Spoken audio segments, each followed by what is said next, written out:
Hello, everyone. Welcome to Faith and Fellowship. We're three guys based in Utah. I'm Kirk. I'm Joel. And I'm Lyric. And the goal of our show is to share stories and beliefs from different people local to our area. Our mission is to bring civil discourse and allow people who hold different faiths a platform to tell us what they believe. The show's model consists of an interview episode and a follow-up response episode where we'll discuss the topics that were brought up with our guests in the initial interview and give our take from a biblical standpoint. Full disclaimer, not all comments and opinions expressed by our guests represent our own opinions. Thank you guys for listening and enjoy this episode. And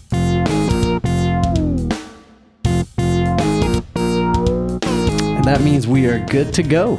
So we want to welcome you to this first ever Faith and Fellowship podcast production of Art City Church. Art City Church. How we doing, guys?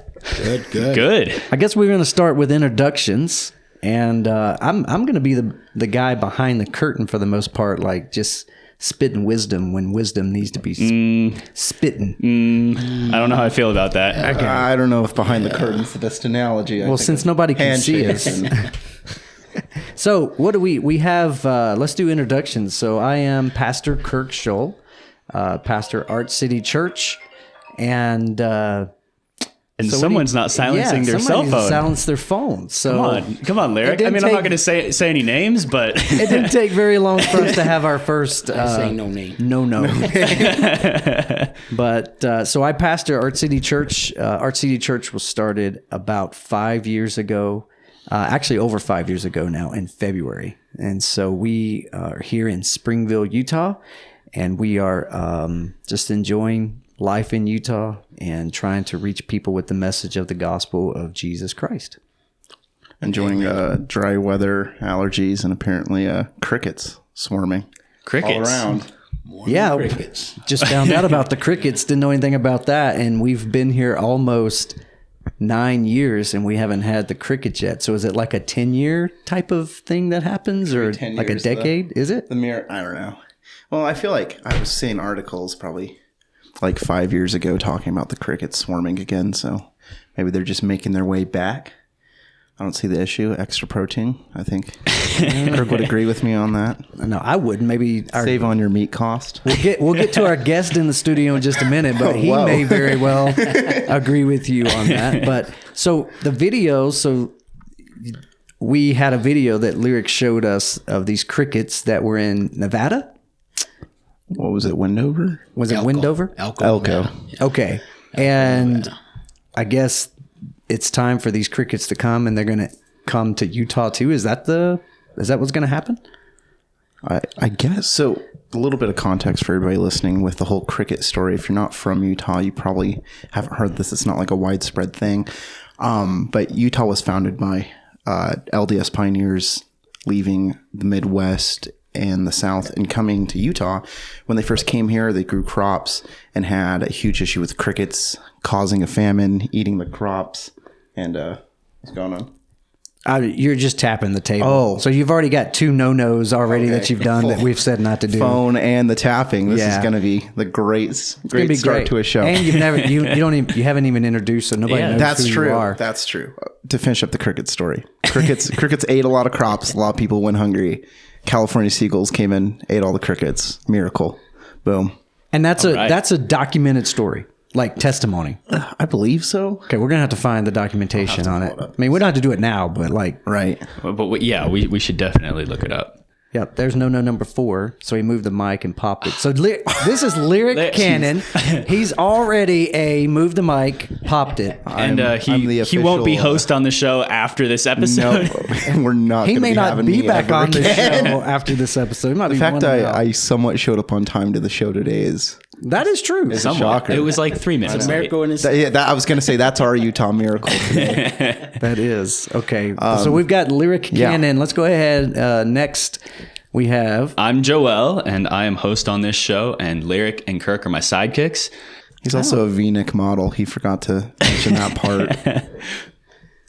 Yeah, Joel has done a lot of work getting the podcast together, and he's going to be doing all the editing and posting and all that stuff. So we appreciate you. You want to tell a little bit about who you are? And why Yeah, you're I'm an intern here at Art City Church. I came out about 3 months ago, and just got plugged in, and I'm really enjoying it. I should be out here for a while, and just doing ministry, and I'm enjoying it. I'm loving it. Working under Kirk can be hard at times, but he's kind of a slave driver. But Oh, wow. no.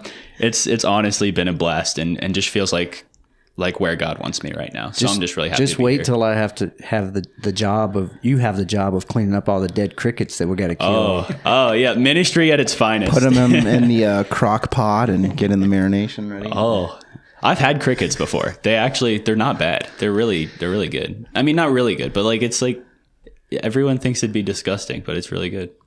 Very scrumptious, right? Yeah, I mean, no, they're. Yeah. I've seasoned them with a little barbecue seasoning, and they're crunchy and. So Yeng, thank you for coming on the show today. If you don't mind, if you want to go ahead and give us a. I'm Yeng, and I've been coming to the church for about 3.5 years now. It has, yeah. Yeah. I tell you what, before we get into, and we appreciate Yeng being in the studio with us and being our first guest, let's talk a little bit about why we started this, why we picked the name Faith and Fellowship, and just kind of what the listeners will be, what they can look forward to. What is our objective in starting the podcast? Yeah, and originally you wanted to go with the Art City Church podcast name, and we were like, that was a mistake. Yeah, Lyric and I weren't really for that. We wanted something else, but the goal, as talked about in the intro, is just discuss beliefs and faith systems and just where people are at with them in a round table manner. We're not here to debate. We're just here to discuss and meet people where they're at and have them bring their questions and ask them questions and honestly just enjoy the setting and the fellowship that we have together. Yeah, I'd say the idea kind of came from Kirk and I meeting with people in our local area of different religious backgrounds, having some pretty interesting conversations, to say the least. And we were like, man, this would be something I would listen to if I was listening to a podcast, just some of the stuff that gets said, some of the ideas that get brought up. And that's kind of where the foundation for this podcast started. So it'll be a mixture of us having conversations with people we may necessarily not agree with. We want to give them respect, give them a platform to kind of share what they believe, and then we'll do a response to it. But today, we're not doing that. We have a awesome guy on our show, Yeng. He's got a really interesting story, to say the least. Not a story you hear every day. We're excited. We're excited for it. So Thank you for having me on, guys. Yeah, absolutely. And I think that's the other thing. Just we want this to be a platform where we're hearing people's stories. Sometimes those stories are not going to line up with what we would say, is biblical Christianity. And we'll have some guests on that are here locally. We may have some guests on that aren't local. And we just want to hear their story because, when it comes to religion and spiritual things, there is a wide range, of spectrum there where people may consider their faith and their relationship or however they comment on those things is important to them. So we want to be respectful and we want to hear their story, but then we're going to come back and want to talk about the distinctives, the differences between that guest, if there are those differences. But we're also going to hear stories from people like in our own church. We want this to be like a discipleship platform, and we want you to hear stories from people who are here at Art City Church. And that, again, is why we have Yeng here, because he has a super intriguing, just a story that is important to him, we know, and he's talked to us about it in different environments. And so we were like, hey, why don't you come on and talk to us about your story? I don't know about being interesting, but hey. I think it's interesting. I do too. I think so. So what do we want to do? You go ahead. I think you've already introduced yourself, but maybe just a little bit about yourself, and then I think we'll probably get into some questions. Yeah, we have some questions for you. Well, nice to meet you guys. Thank you for having me on the show, and I definitely love to tell my stories, and let everybody know about it. But I'm Yeng. I was born in Thailand, and I was raised most of my life in Central California. I mean, 22 years to be exact in California. And then grew up the rest of my life here in Utah. He doesn't look a day over 21, I can tell you that. Not a single day. What part of California? You said Central, but exactly. Fresno. Yeah, Fresno. Fresno. Like the Karate Kid? Yeah, the smallest little town with the same crime rate as Big Town, you know. Yeah. Wow. And is that where the Karate Kid was? That is. Yeah. Yep. Was he busting up the crime? Did he lower the crime rate in Well, Fresno? actually, I hear that Yang was the Karate Kid's like go-to man when he couldn't do it. Like Yang was I've like heard that before, Mr. too. Miyagi Part 2. I was the guy behind the show, you know, like the guy that was painting the fence when they thought it was him. You were like his stunt double. Oh yeah. Oh. You were Mr. Miyagi's stunt double? Yeah. Whoa. Well, guys, we just broke this on the podcast. This is awesome. Oh man. So All jokes aside, I mean, I knew the show was based off of that, but I don't think it was actually recorded or filmed there. But Yeah. gosh. So one of the first questions I kind of laid out, which I think our listeners will find pretty interesting, because I know I didn't know anything about this culture or your culture before I met you. You're Hmong, Yep. right? If you don't mind, MONG, H is silence. that is the tonal letter for it, correct? Yes. So tell us a little bit about what is Hmong, where are the Hmong people from, and I guess a clarification, they're not Mongolian. No. I thought that at first too, but I think I know it's really important to you, and I think it's super interesting. If you don't mind talking a little bit about the Hmong people for us. Oh yeah. I mean, there's not a lot of history going on about Hmong people, which is based out of southern China. We kind of migrate, and our language is mixed with everybody else's language. So, I mean, the Hmong people was never really known until the Vietnam War. We got really involved during the Vietnam War, so that explains why there's a big population of us here in the United States. Is after the Vietnam War, we were chased after and kind of was looked as the enemy of the Vietnamese, just because we were on the U.S. side during the war. And so one thing you've told me, which I think is really interesting, is how the Hmong kind of family is organized, right? So there's 3 main clans, correct? 3 main families. There's a total of 18 clans. 18 clans. 18 clans, which is the last name. But I wouldn't say they are particularly clans. They are tribes, like the Green Tribe, the White Tribe, and the Black Tribe, which the 2 biggest tribes are the White Tribe and the Green Tribe. Gotcha. And which part are you? I'm the Green Tribe. You're from the Green Tribe. Yeah. And so Green Tribe, they both have their own languages, right? But are able to mutually understand and communicate with each other for the most part. Yeah. Awesome. For the most part. Just different dialects and here and there. So touching on the did you have something you wanted to say, Joel? No. So touching on the Hmong subject, one thing I found really interesting when I first met you, one, I didn't know what Hmong was, and it was really cool to learn that from you. But 2, it seems like, they're from Southeast Asia, correct? Yes. Near Vietnam, near Laos. You don't see a lot of primarily Christian cultures in that area. It's mostly Buddhist, and I'm forgetting some of the other ones. I'm drawing a blank here. So Hmong, for the most part, are a Christian group of people, correct? Hmong basically started off as we have shamans, so that's what we base our belief off us. Eventually, we got introduced into Christianity back in the 1940s, 1930s, around there, and majority of us came to Christ. So how were you introduced to Christianity? I was What's the born story into behind Christianity. that? I mean, your people, the Hmong people.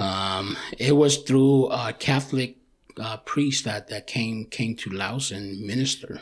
Okay. Yeah, I mean, he just came to Laos minister, and he was the one that created the Hmong writing of putting everything into tone and all that. Before that, Hmong people never have had any sort of writing. We was just tapestry. We tell stories by sewing it into cloth and stuff like that, and we just told stories that way.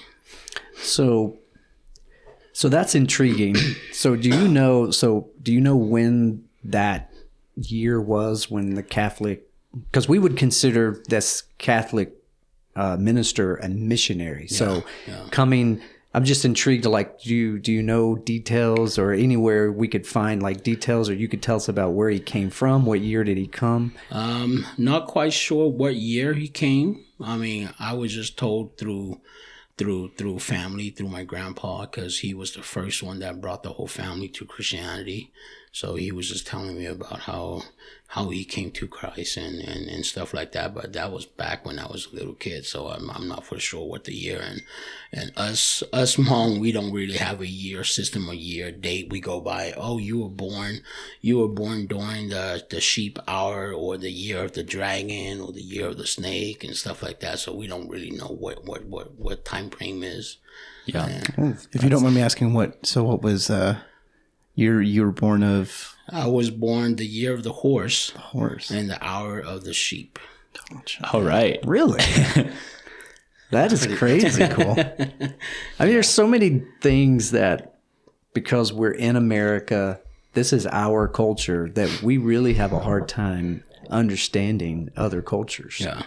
And so the missionary, Catholic missionary, came to your land, came to Laos, and wrote a language, a written language.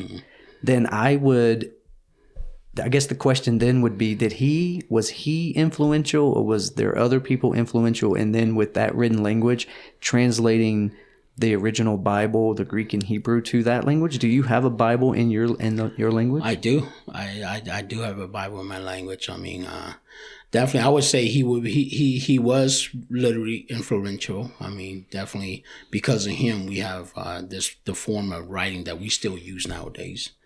Wow. Yeah. Which, for those of you that don't know, so Hmong uses the same Latin letters like the English alphabet does. But some of the letters are used as tonal sounds, right? Hmong's a tonal language. So you might have a word, for instance, if you want to tell us the famous one you're always telling us. Zoo, Z-O-O. In English it's pronounced zoo, but in our language it's pronounced zhong. So zhong is like good. And there's the word for water and dog, correct? Is pretty. Water and dog is pretty similar. It's just a tonal. So you have dog, which is day, and then you have water, which is day. So it's just a difference in how you say it. Of the tone, yeah. Wow. I hope I get that right. Yeah. You know, So, I want some water and somebody brings me a dog. You know? Yeah. Oh, that's why I was my telling worst Larry, fear. I was like, don't go into a Hmong family and ask to drink a dog.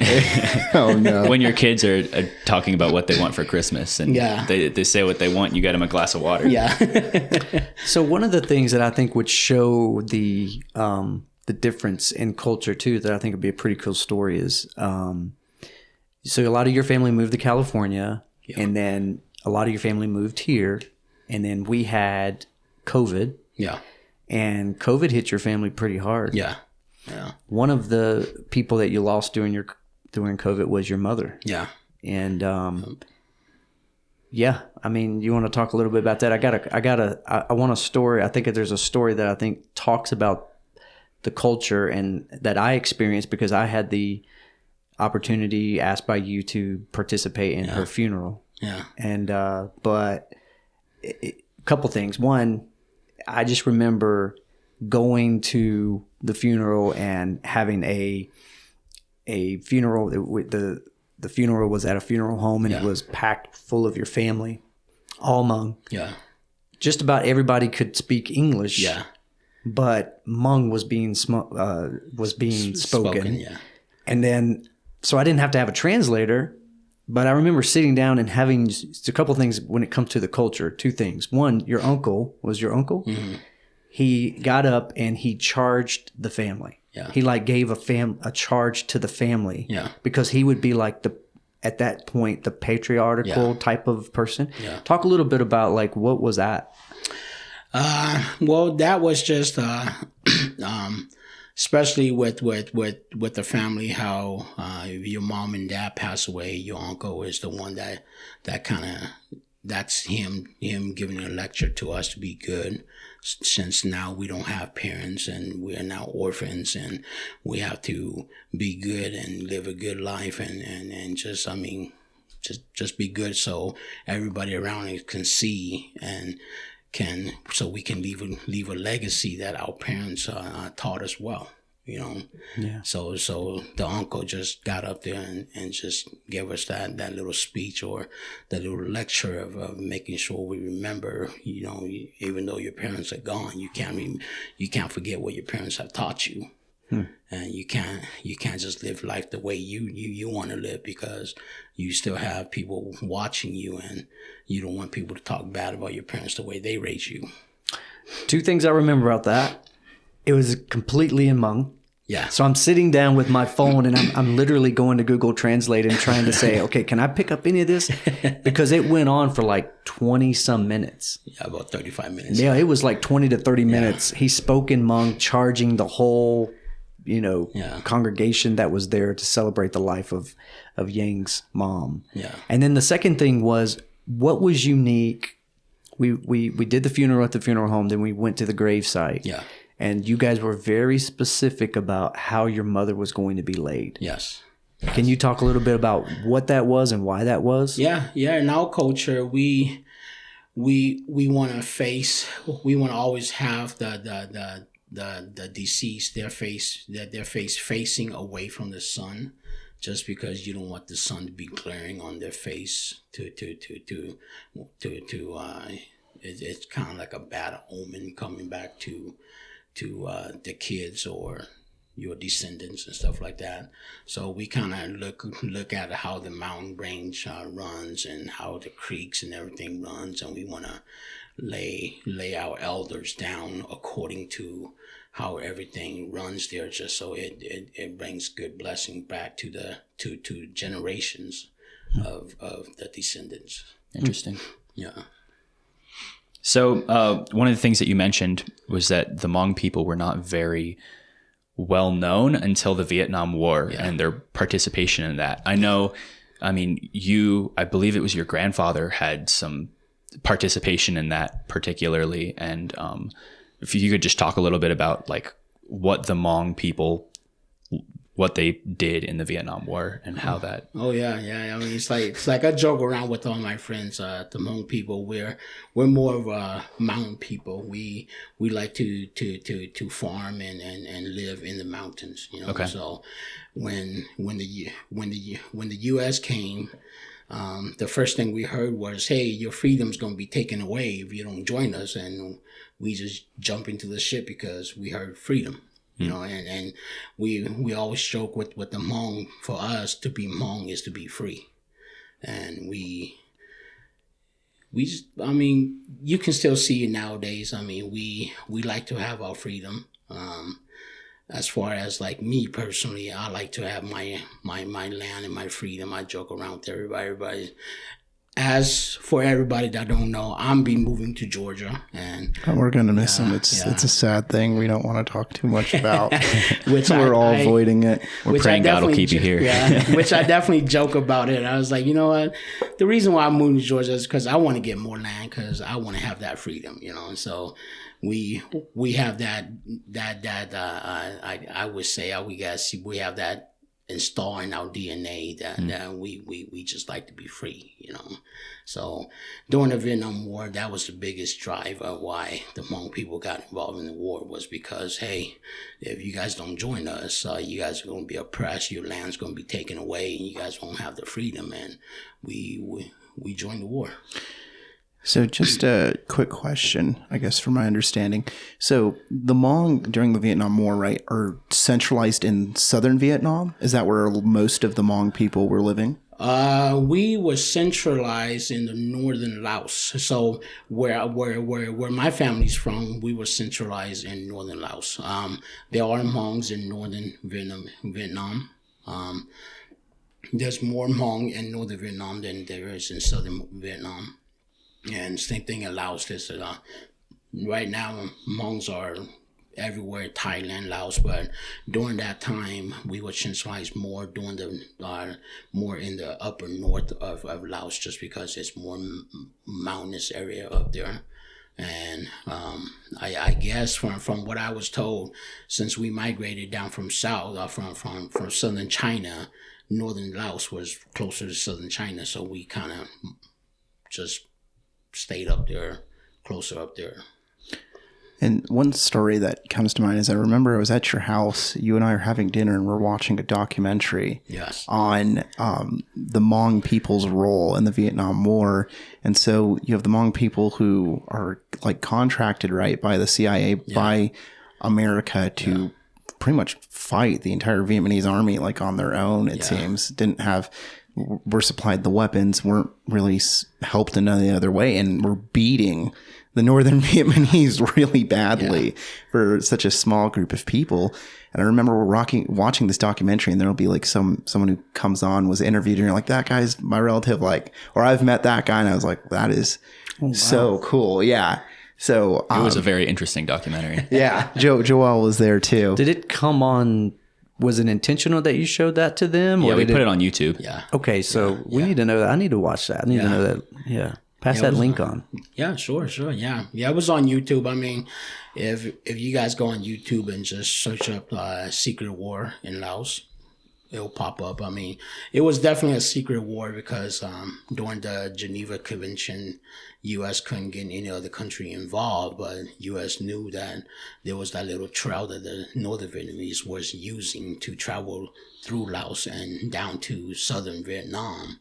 So they actually got the Hmong involved. So our main duty was to stop northern Vietnam from traveling down that trail into southern Vietnam. So basically, U.S. was supplying us with guns and whatever that we need. But the planes that they were supplying us was just little practice plane. I mean, it wasn't no jet plane that the U.S. was using, But I mean, we did what we needed to do to kind of just stop, Because growing up, my uncle and my grandpa always told me the Hmong president says he'd rather sacrifice 100 Hmong heads to save one American pilot that was down in Laos. Oh, interesting. Wow. Is that just because the American pilots would supply the air support, or? Yeah, they do supply most of the air support, but other than that, we do have they did train some Hmong pilots too. But it's just since the U.S. has more of the higher advanced jet planes, right? They were able to do more bombing runs than the Hmong pilots. So the U.S. can't get another country involved, right? So this is kind of the situation with the Geneva Convention. Yeah. They can't get another country involved, so they see a group of people who technically aren't a country, are a ethnic group, a group of people living within another country. So they contract out the fighting to them pretty much. And the Hmong people are doing a fantastic job. They're like beating, the North Vietnamese, and then the U.S. pulls out of the war, right? Yeah. And that's kind of where your mother and your father's story of coming to Thailand and then Fresno kind of begins, right? Yeah. If you don't mind talking a little bit more about that. Well, here's what I'm thinking. Like we definitely are going to be running into another episode, and for sure, like that's where I think we want to go with this. Is like there's a lot of where we're talking about your country, we're talking about your culture, and we've hit just a little bit about like how the gospel came to you. Yeah.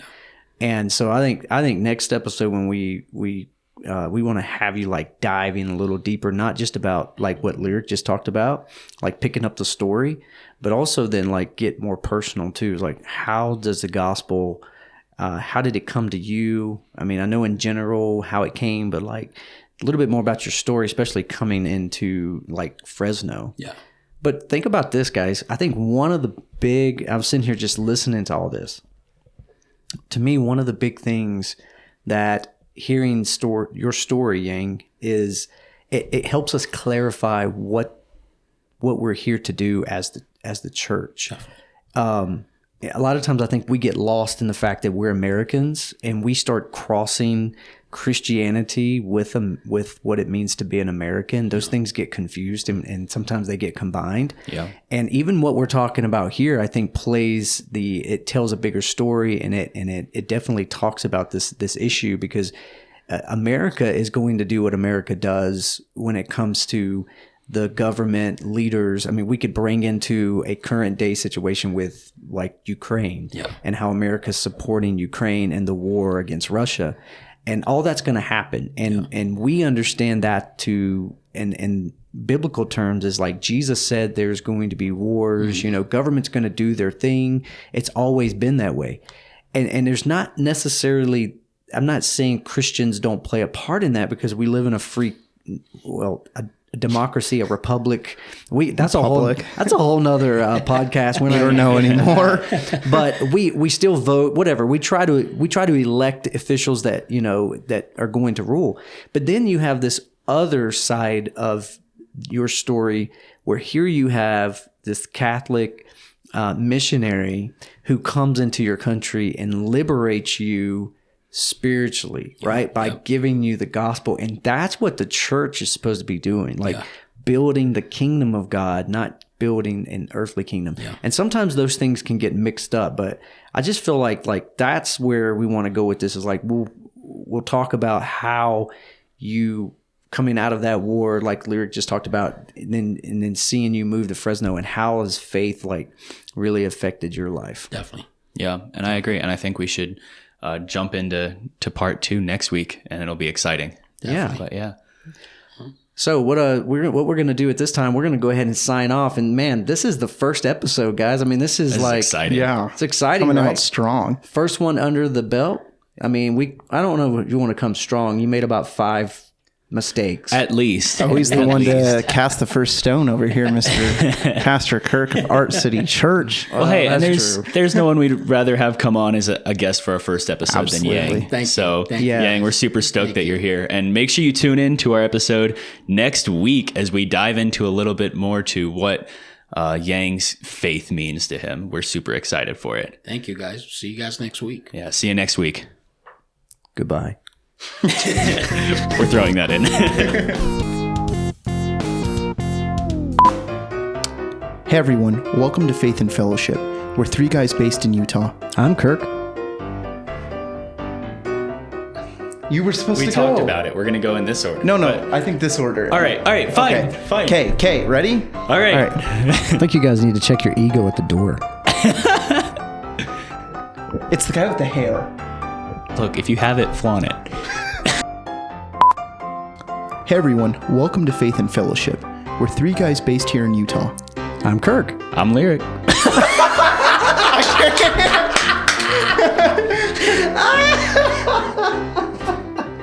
You gotta make sure we keep this raw stuff though. You can't. We'll just have a bloopers episode. At the end of the year, it's just a blooper every episode. We should have little bloopers. I say we do it at the end of every As much as you can edit that. Wow. Oh gosh. That's bad. Hey everyone, my name's Lyric. If you're looking for real estate help. Oh my. Okay. Okay, for real.